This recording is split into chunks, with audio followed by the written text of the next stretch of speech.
Chers camarades, en 2009, l'ensemble du site de Cerbère était menacé par le projet de fermeture de l'entretien du matériel TER. Cette même année, le centre du phare Versilly de Pérefite était aussi menacé. La lutte du syndicat CGT, de la population et des élus a permis de stopper et de maintenir l'emploi. Aujourd'hui, la commune de Cerbère est à nouveau menacée avec l'abandon par la SNCF du trafic fret au profit d'entreprises privées et privées. Malgré le temps, à ce rassemblement de défense des emplois et des services publics de votre canton. S'il y a Camille Écharpe, nous l'avons dit, on se doit l'utilisation de Nicolas. Moi, je veux dire, Cerbère a toujours été dans les luttes, puisque la première lutte de Cerbère a été en 1906, avec la première grève des femmes en France.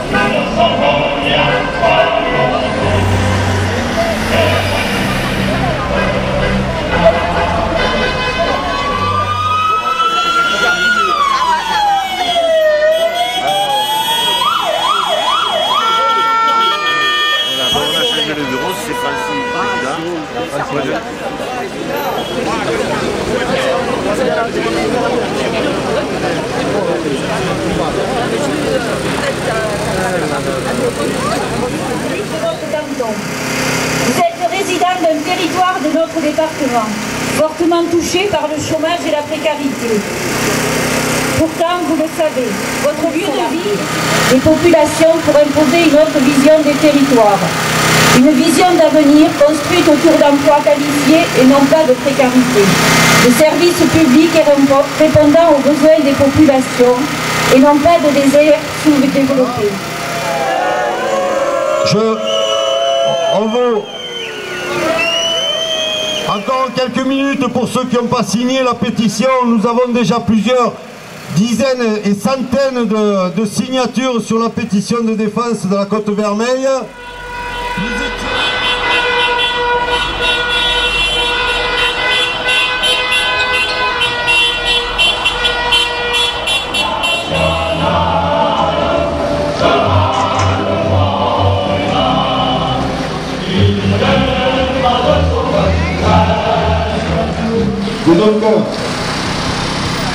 Bonjour, Madame, Monsieur, chers et chers concitoyens, chers et chers camarades et amis, au nom des organisations syndicales CGT, FO et FSU, je vous remercie une menace lourde.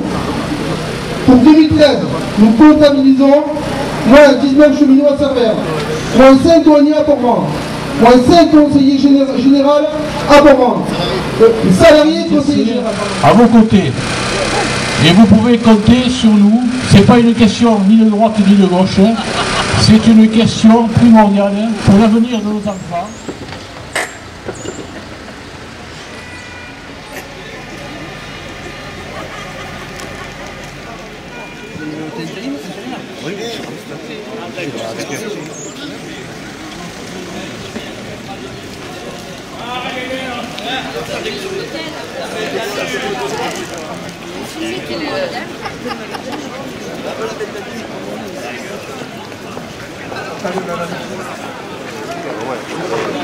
Attends, je veux savoir à peu près. Une journée qui marquera sur la Côte-Vermeille. Je passe la parole à la camarade de la santé.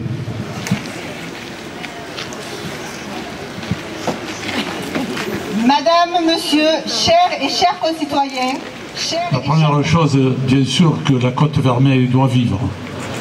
Et pour vivre, il faut un emploi.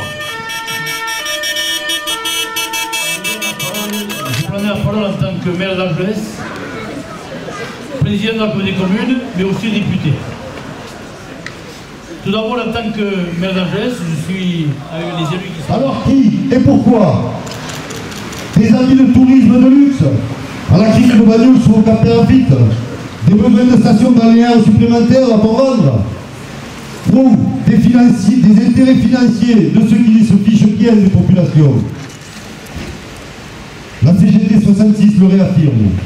Aujourd'hui, ce département a besoin d'une politique industrielle, d'emplois qualifiés et de services publics. Quelques semaines, nous étions de l'autre côté de cette frontière avec nos camarades sud-catalans et nous scandions dans les rues de Gérone « No es una crisis, es una estafa », ce qui veut dire « ce n'est pas une crise, c'est une escroquerie ». La crise, elle est utilisée par les libéraux pour accélérer les réformes refusées aujourd'hui par les peuples. Ces dernières réformes touchent tous les domaines, économiques, sociaux, politiques, partout en France, comme dans notre département, comme sur la Côte Vermeille. C'est tout le compromis social issu de la libération qui est remis en question. Pour l'ensemble des habitants de ce territoire, pour les salariés, pour les malades. 700 emplois directs et indirects sont en jeu sur ce canton.